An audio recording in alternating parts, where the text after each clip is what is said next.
The fact is that the one word that nobody up on the panel has mentioned is the word depression. And I truly feel that this country right now is in a depression.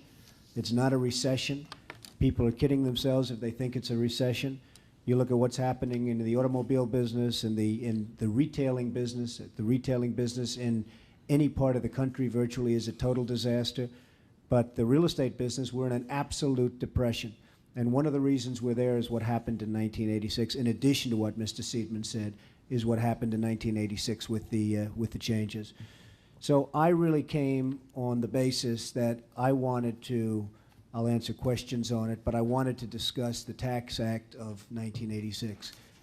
Active, passive, you're absolutely right, 100% right, and something has to be done. It has to be brought back. It has to be reformed. It has to be taken care of. I think for certain types of building, such as housing, I think depreciation schedules should be very severely limited, cut, so that people have incentive to build housing as opposed to commercial, which really, again, the commercial is probably taken care of for a long while. The reason it's taken care of for a long while, however, unfortunately, is the fact that the economy is so bad that there's no reason for the commercial.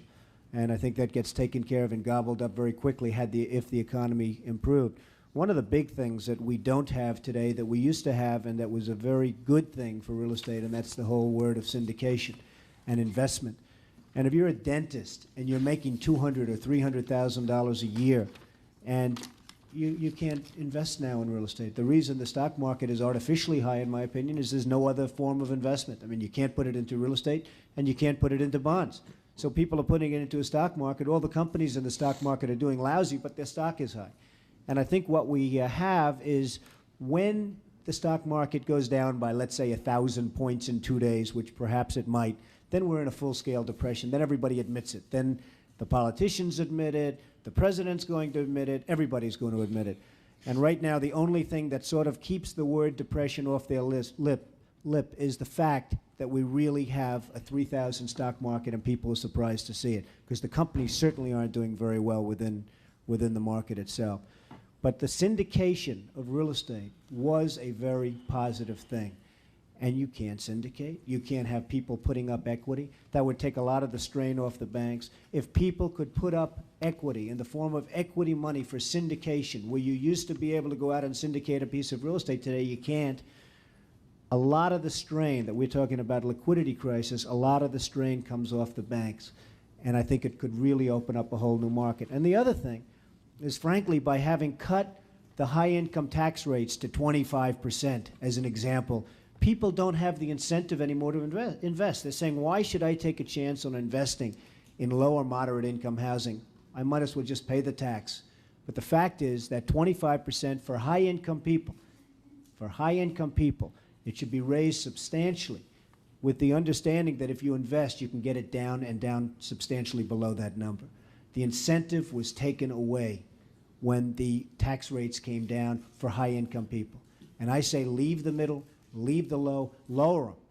But people with money have to have the incentive. The dentists, the doctors, they have to have the incentive to invest, and there is no incentive.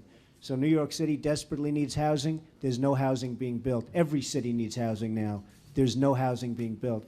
And I hope at Ways and Means they're going to be able to do something with respect to housing, because if it's not done, you're just not going to have any construction jobs in this country. In New York City has the lowest number of construction workers, I think, since the Depression. I was with a very, very capable firm the other day, the biggest construction firm in New York City, HRH, and it's called HRH Construction. And we were discussing what they had planned. They said they have not one building planned in New York City for the next 2 to 3 years. Now, you think of that. Not one building planned.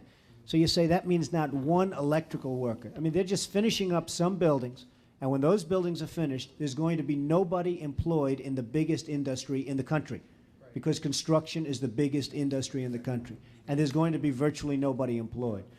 So I just I was asked to come by the chairman, and I make this plea that if something isn't done to put the incentive back, I mean, we're no different right now than the Soviet Union. They have no incentive, and we have no incentive.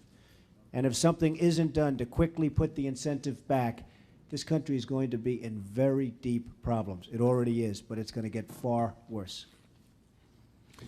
Now, let me ask you, if Congress does nothing, doesn't take any course of action whatsoever, how long do you think it would take our country to climb out of the economic crisis that it's in today?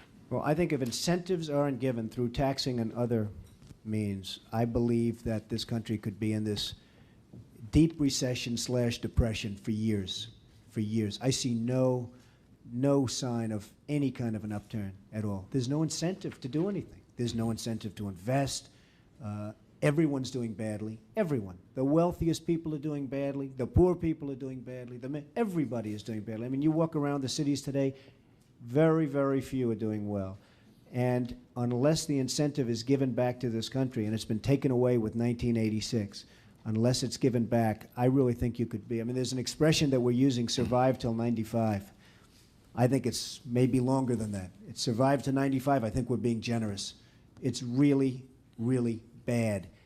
And you folks are going to have to do something to fix it and to get people moving.